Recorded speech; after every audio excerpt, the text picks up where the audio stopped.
وہ بکل شیء علیم، اور وہ ہر چیز کے جاننے والے۔ اس آیت کی تفسیر نبی صلی اللہ علیہ وسلم جو دعا پڑھتے تھے، ہم لوگ پہلے اللہ تعالیٰ کی یہ اسماء حسنہ کو سمجھیں گے، کیونکہ بہت امپورٹنٹ ہے یہ، کہ جیسے یعنی اس کی آیتیں جو ہے اللہ کے نبی صلی اللہ علیہ وسلم نے فرمایا، یہ جو هو الاول والآخر والظاہر والباطن، یہ 1000 آیتوں سے افضل ہے۔ ابو زمیل ابن عباس سے کہتے کہ میرے دل میں جو وسوسہ ہے اسے بیان نہیں کر سکتا۔ فرمایا کیا ہے؟ بولے کیا عرض کروں؟ فرمایا مسکرا کر کہ کیا کچھ شک ہے؟ بھائی شک ہے، اس سے کوئی نہیں بچا۔ قرآن میں ہے فَإِن كُنتُ فِي شَكٍّ، سورہ یونس آیت نمبر 94، اگر اس میں جو آپ پر اتارا گیا ہے کچھ شک ہو تو آپ سے پہلے جو کتابیں پڑھتے تھے آپ ان سے پوچھ لیں، دیکھیے آپ کے پاس آپ کے رب کی جانب سے سچائی آ گئی ہے۔ پھر فرمایا جب دل میں کوئی وسوسہ گزرے تو پڑھ لیا کرو هو الاول والآخر والظاہر والباطن وهو بكل شيء علیم۔ یہ بات یاد رہے کہ اس آیت میں رسول اللہ صلی اللہ علیہ وسلم کو مخاطب کر کے امت کو حکم دیا گیا ہے کہ آپ صلی اللہ علیہ وسلم بھی پاکیزگی اللہ کی بیان کیجئے، اللہ کے بارے میں بتائیے کہ اللہ سبحانہ وتعالیٰ اول ہے۔ اول یعنی سب سے پہلے۔ اللہ تعالیٰ کی ایک بہت بڑی صفت یہ کہ وہ ہر چیز کے وجود میں آنے سے قبل موجود تھے، اور ہر چیز کے ختم ہو جانے کے بعد بھی موجود رہیں گے، جس میں اس کا کوئی شریک نہیں ہے، اس کے اول و آخر کا کسی کو اندازہ نہیں ہے۔ وہ سب موجودات سے پہلے تھے اور سب موجودات کے فنا ہو جانے کے بعد بھی باقی رہیں گے۔ دنیا میں جو کچھ بھی ظہور ہے اسی کی صفات ہے، اسی کے افعال اور اسی کے نور کا ظہور ہے۔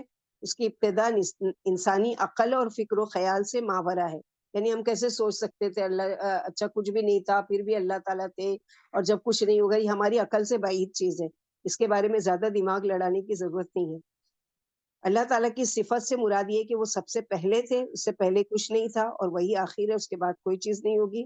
وہ تمام کائنات کے مبدی یعنی پہلی مرتبہ پیدا کرنے والے اور خالق و مالک ہیں۔ یہ ایک ایسی صفت ہے جس میں اس کا کوئی شریک نہیں، اور سبھی اس کی اس صفت کو تسلیم کرتے ہیں۔ رسول اللہ صلی اللہ علیہ وسلم یہ دعا فرمایا کرتے تھے، اللہم انت الاول فلیس قبلک شیء وانت الآخر فلیس بعدک شیء۔ دنیا میں جب کوئی برائی جڑ پکڑتی ہے تو گمراہی کے گہرے بادل چھا جاتے ہیں، ظلم ستم کا دورہ شروع ہو جاتا ہے۔ پھر اللہ تعالیٰ اپنی مخلوق کی رشد و ہدایت اور رہنمائی کے لیے اپنے بندوں کو بھیجتے ہیں۔ وہ پہلے روز سے جانتے ہیں کہ برائی کیسے پیدا ہوئی اور اس کا علاج کیا ہے، اس کے مطابق اپنے بندوں کی رشد و ہدایت کا طریقہ کار اختیار کرتے ہیں۔ وہ ذات باری تعالیٰ اول ہے، اس کے اول ہونے میں اس کا کوئی شریک نہیں، اسی طرح اس کے کاموں میں بھی اس کا کوئی شریک نہیں۔ اللہ تعالیٰ اکیلے ہیں، اس کی کوئی اولاد نہیں، اگر اس کی کوئی اولاد ہوتی تو اس کی ابتدا معلوم ہوتی۔ جب وہ وسیع کائنات کو پہلی بار پیدا کرنے والے اکیلے رب اور فرما بردار ہے تو اس کے شریک کہاں سے ہوں گے؟ اسی طرح اللہ سبحانہ و تعالیٰ سے پہلے اگر کوئی چیز ہوتی نعوذ باللہ جو نہیں ہے، تو اللہ تعالیٰ کو اس کی مخلوق بننا پڑتا۔ تو یہ چیز اللہ تعالیٰ کی ذات سے جو ہے منزہ ہے، بالا ہے اور برتر ہے کہ اللہ تعالیٰ نعوذ باللہ کسی کی مخلوق ہو۔ تو اللہ تعالیٰ جبکہ وہ خود خالق اور مالک ہے، اور شر سے اور وسوسے سے، اور اللہ کے نبی صلی اللہ علیہ وسلم رات کے اذکار میں جو دعا پڑھتے تھے آپ لوگوں کو یاد کرائی گئی تھی، شاید یاد ہوگی، حسن المسلم میں سے اللہم رب السماوات السبع ورب العرش العظیم ربنا ورب کل شیء منزل التوراۃ والانجیل والفرقان خالق الحب والنوى نعوذ بک من شر کل شیء انت آخذ بناصیتہ۔ اسی میں آتا ہے انت الاول فلیس قبلک شیء وانت الآخر فلیس بعدک شیء وانت الظاہر فلیس فوقک شیء وانت الباطن فلیس دونک شیء اقضی عن الدین واغننی من الفقر۔ یہ رات کے اذکار میں سے ہے۔ اے اللہ، اے سات آسمانوں کے رب اور عرش عظیم کے رب، اے ہمارے اور ہر چیز کے پالنے والے، اے تورات انجیل اور قرآن مجید کو نازل کرنے والے، اے غلہ اور انگوریاں پیدا کرنے والے، ہم ہر اس چیز کے شر سے آپ کی پناہ چاہتے ہیں جس کی پیشانی آپ کے ہاتھ میں ہے۔ آپ اول ہیں، آپ سے پہلے کچھ نہیں تھا، آپ آخر ہیں، آپ کے بعد کچھ نہیں ہے، اور آپ ظاہر ہیں اور آپ کے اوپر کچھ نہیں، اور آپ باطن ہیں، آپ سے بڑھ کر کوئی مخفی نہیں۔ تو ہم سے قرضے کو دور کیجیے اور ہمیں فقر سے بچا کر غنی کیجیے۔ جس کو قرض کا بوجھ بڑا ہوا ہو یا جو تنگ دست ہو، اس دعا کو ضرور پڑھے۔ اور اس دعا کے آخر میں اللہ کے نبی صلی اللہ علیہ وسلم نے کیا کہا کہ اقضی عن الدین واغننی من الفقر، کہ میرا فقر دور کر کے مجھے گنا بخش دیجیے اور میرا قرض ادا کرنے کا انتظام کیجیے۔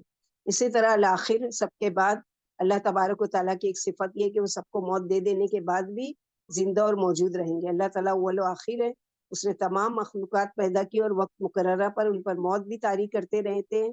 یوں سب کچھ فنا ہوتا رہے گا، لیکن اللہ تعالیٰ سب کچھ فنا ہو جانے کے بعد بھی زندہ اور موجود رہیں گے. آخر سے مراد یہ کہ اس کے بعد کوئی چیز زندہ نہیں رہے گی.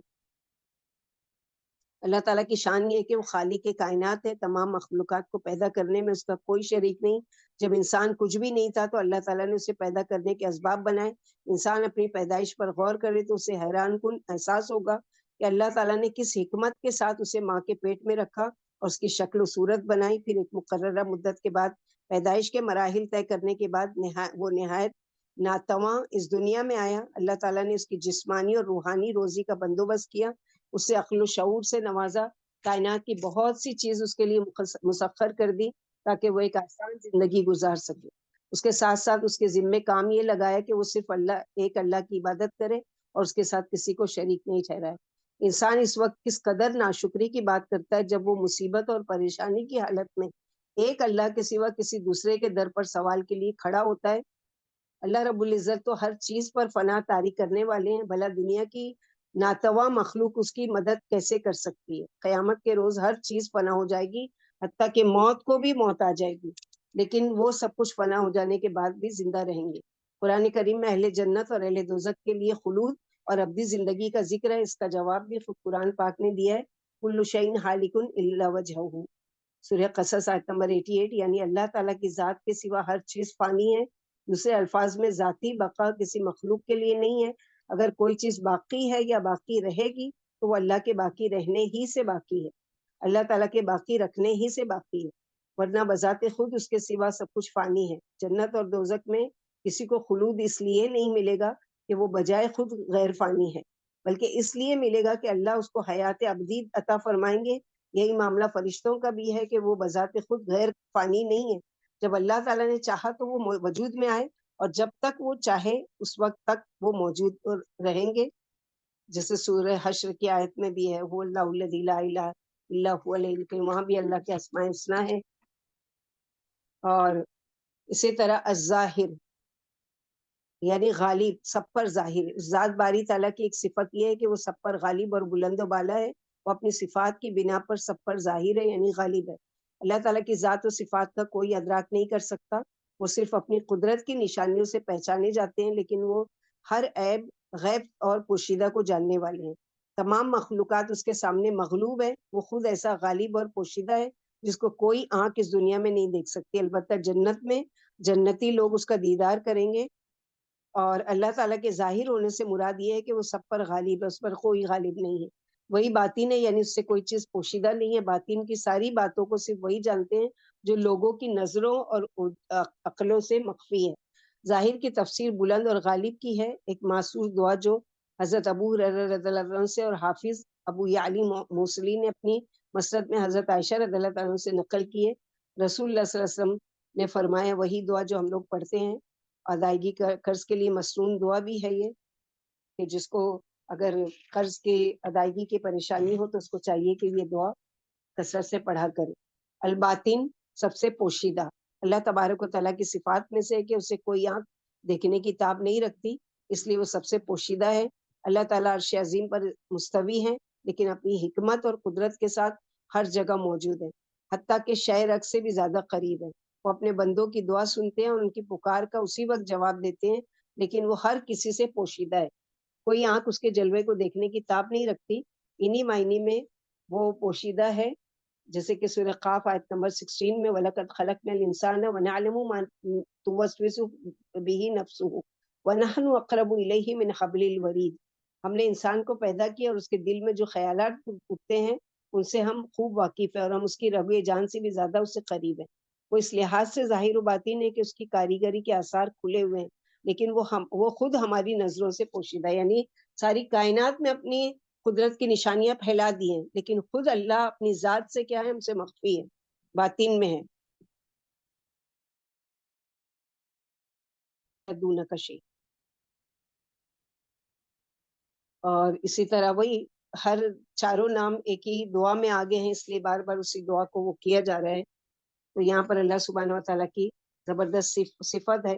آگے بھی اللہ تعالیٰ کی صفات میں سے ہے کہ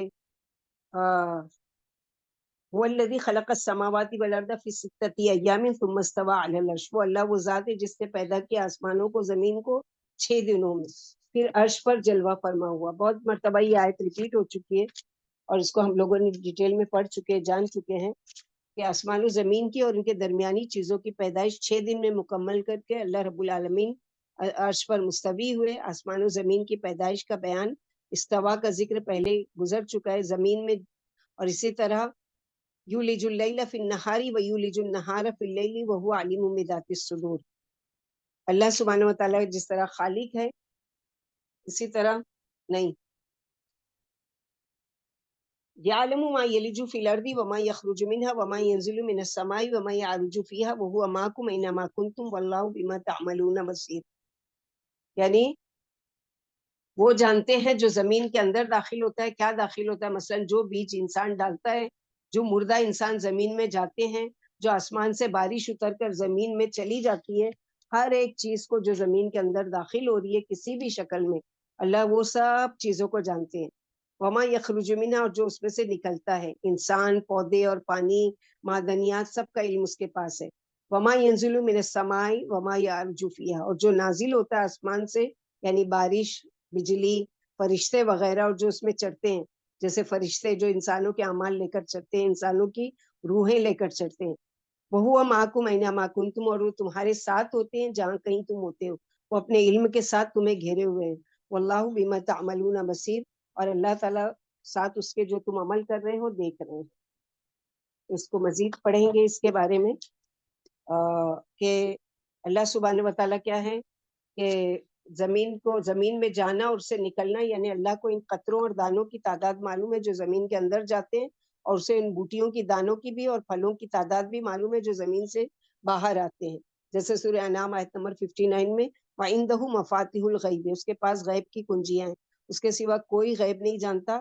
اللہ تعالیٰ کو معلوم کہ خشکی اور تری میں کیا کیا چیزیں، اور درخت سے جو بھی پتا گرتا ہے اللہ کے علم ہے، زمین کی تاریکیوں میں پوشیدہ دانہ اور کوئی تر اور خشک چیز ایسی نہیں ہے جو روشن کتاب میں نہ ہو۔ جو کچھ آسمان سے اترتا ہے، مثلا بارش، پالا، اولے، تقدیریں اور احکام جو بزرگ فرشتے کے ساتھ اتارے جاتے ہیں، سب کا علم اللہ تعالیٰ کو ہے۔ سورہ بقرہ میں گزر چکا ہے کہ اللہ کے حکم سے ہر قطرہ فرشتہ اس جگہ اتارتا ہے جہاں اللہ کو منظور ہوتا ہے۔ آسمان سے جو قطرہ بھی گرتا ہے اس کے ساتھ ایک فرشتہ ہوتا ہے جو اس کو اس جگہ ٹھہرا دیتا ہے جہاں اللہ کا حکم ہے۔ آسمان پر فرشتے اور عمل لے کر چڑھتے ہیں۔ صحیح حدیث میں ہے کہ رات کے عمل دن کے عملوں سے پہلے اور دن کے عمل رات کے عملوں سے پہلے اللہ کی طرف چڑھائے جاتے ہیں۔ تو معیت کا معنی کیا ہے؟ وَهُوَ مَعَكُمْ أَيْنَمَا كُنتُمْ۔ معیت دو طرح کی ہوتی ہے، ایک معیت خاص ہوتی ہے اور ایک معیت عام ہوتی ہے۔ عام معیت کیا ہے کہ تمام مخلوق اللہ کی نظر میں ہے، اللہ کے علم کے حساب سے، یعنی بیک وقت اللہ تعالیٰ ان کو دیکھ بھی رہے ہیں اور اللہ تعالیٰ کے علم میں بھی ہے۔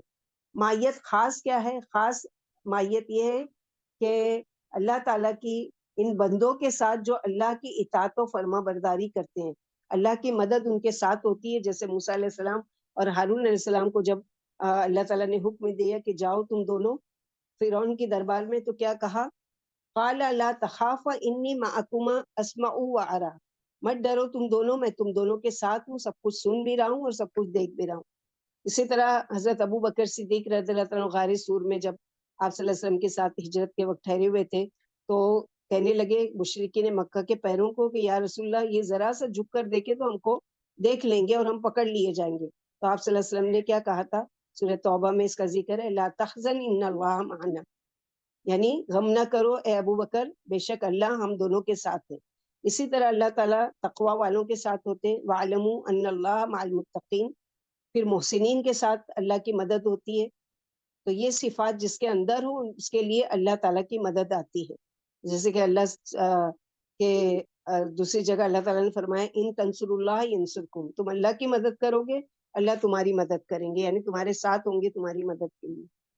پھر اللہ کے نبی صلی اللہ علیہ وسلم نے جس طرح کہا، قال رسول اللہ صلی اللہ علیہ وسلم اللہ فی عون العبد ما کان العبد فی عون اخیہ، یعنی اللہ تعالیٰ اس وقت تک اپنے بندے کی مدد میں لگے رہتے ہیں جب تک کہ بندہ اپنے بھائی کی مدد میں لگا رہتا ہے۔ اسی طرح معیت اللہ کی نماز کی حالت میں اللہ بندوں کے قریب ہوتے ہیں۔ اسی طرح جو اللہ تعالیٰ کی طرف ایک قدم اٹھاتا ہے اللہ تعالیٰ 10 قدم اس کی طرف آتے ہیں۔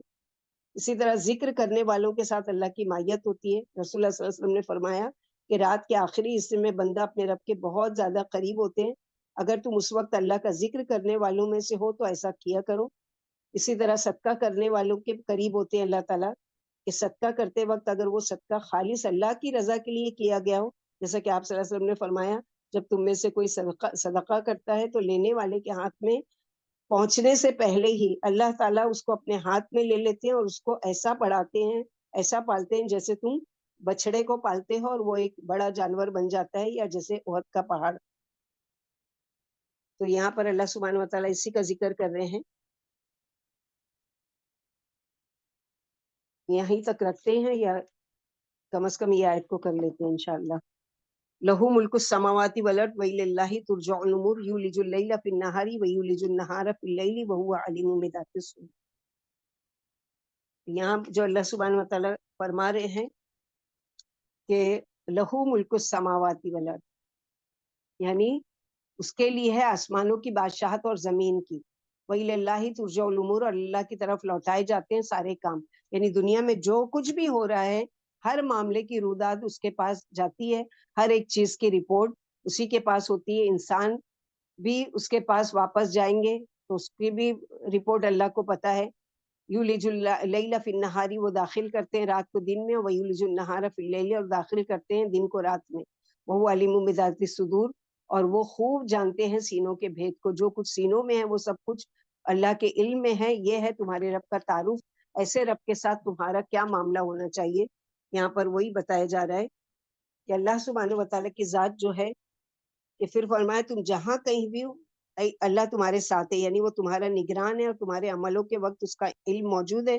تم جس حالت میں ہوتے ہو، جہاں کہیں بھی ہوتے ہو، خواہ خشکی میں ہو یا تری میں ہو، رات میں ہو یا دن میں، گھروں میں ہو یا چٹیل میدانوں میں ہو، اور خلوت میں ہو یا جلوت میں، ہر حال میں ہر عمل کا علم اللہ کو ہے.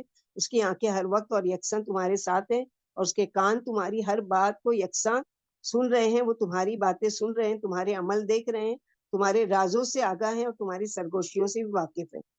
یعنی اللہ ہی دنیا اور آخرت کے مالک ہیں، جیسے سورہ لیل میں ہے وَإِنَّ لَنَا لَلْآخِرَةَ وَالْأُولَىٰ، آخرت اور دنیا کے ہم ہی مالک ہیں. اللہ کی کلی اختیارات و شہنشائیت پر ہمیں اس کی تعریف بھی کرنی ضروری ہے. فرمایا وَهُوَ اللَّهُ لَا إِلَٰهَ إِلَّا اللَّهُ، یعنی سورہ قصص آیت نمبر 70، وہی اللہ ہے، اس کے سوا کوئی اور حقدار عبادت نہیں، اور آخرت میں اسی کی تعریفیں ہیں. سورہ سبا آیت نمبر 1، الحمدللہ الذی لہ ما فی السماوات والارض، اس اللہ کی تعریفیں ہیں جس کی آسمان و زمین پر بادشاہت ہے اور اسی کی آخرت میں تعریفیں ہیں. وہ بڑی حکمت والے اور خوب خبردار ہے. آسمان و زمین کی ساری مخلوق ایک ایک اللہ کے سامنے غلامانہ حیثیت سے آنے والی ہے. اس نے ایک ایک کو گن رکھا ہے، سب تنہا تنہا اس کے پاس آنے والے ہیں. پھر فرمایا کہ سب کام اسی کی طرف لوٹتے ہیں، یعنی قیامت کے دن اسی کے پاس لوٹ کر جانا ہے. پھر وہ اپنی مخلوق کا انصاف سے فیصلہ فرمائیں گے، ایک ایک نیکی کو 10 گنا بڑھا کر دیں گے، اور اپنے پاس سے بھی اجر عظیم عطا فرمائیں گے. جیسے سورہ انبیاء آیت نمبر 47 میں وَنَضَعُ الْمَوَازِينَ الْقِسْطَ، ہم قیامت کے دن انصاف کے لیے ترازو رکھیں گے. اگر رائی کے دانے کے برابر بھی نیکی ہوگی تو اسے لے آئیں گے، اور ہم حساب لینے کے لیے کافی ہے. تو وَإِلَى اللَّهِ تُرْجَعُ الْأُمُورُ، تاکہ ہر کوشش کرنے والے کو اچھی طریقے سے اچھا برا جو بھی ہے بدلہ اس کو مل جائے. تو گویا سارے عمل بھی اللہ کی طرف چڑھتے ہیں، لوٹائے جاتے ہیں، اور عمل کرنے والے بھی سب کی سب اللہ کی طرف لوٹائے جائیں گے. پھر آگے جو اللہ تعالیٰ فرمائے، یعنی دنیا میں اللہ ہی کا اختیار ہے، اسی کے حکم سے رات دن آتے جاتے ہیں، وہی انہیں اپنی حکمت کاملہ سے گھٹاتے اور بڑھاتے ہیں، اور کبھی دن رات پر برابر کر دیتے ہیں اس کے حکم سے. کبھی سردی کے دن آتے، کبھی گرمی کے، کبھی بہار کے، اور کبھی خزاں کے. یہ تمام اختلافات اس کی حکمت و تقدیر پر مبنی ہے. اللہ بندوں کے لیے جو مناسب سمجھتے ہیں کرتے ہیں، کیونکہ وہ دلوں کے بھید سے بھی واقف ہے اور خوب آگاہ ہے. انہ علیم بذات الصدور. الحمدللہ الذی بنعمتہ تتم الصالحات. اللہ سبحانہ و تعالیٰ کا احسان ہے، اللہ کا شکر ہے جو کچھ بھی اللہ تعالیٰ نے توفیق دی وہ پڑھ سکے ہم. باقی ہے بھی ہماری تفسیر آگے انشاءاللہ باذن اللہ ویڈنسڈے کے دن. اللہ سبحانہ و تعالیٰ ہم سب کو کہنے سننے سے زیادہ عمل کی توفیق عطا فرمائے. اللہ سبحانہ و تعالیٰ ہم سب سے راضی ہو جائے. اللہ سبحانہ و تعالیٰ ہم کو قرآن کا صحیح فہم اور سمجھ عطا فرمائے.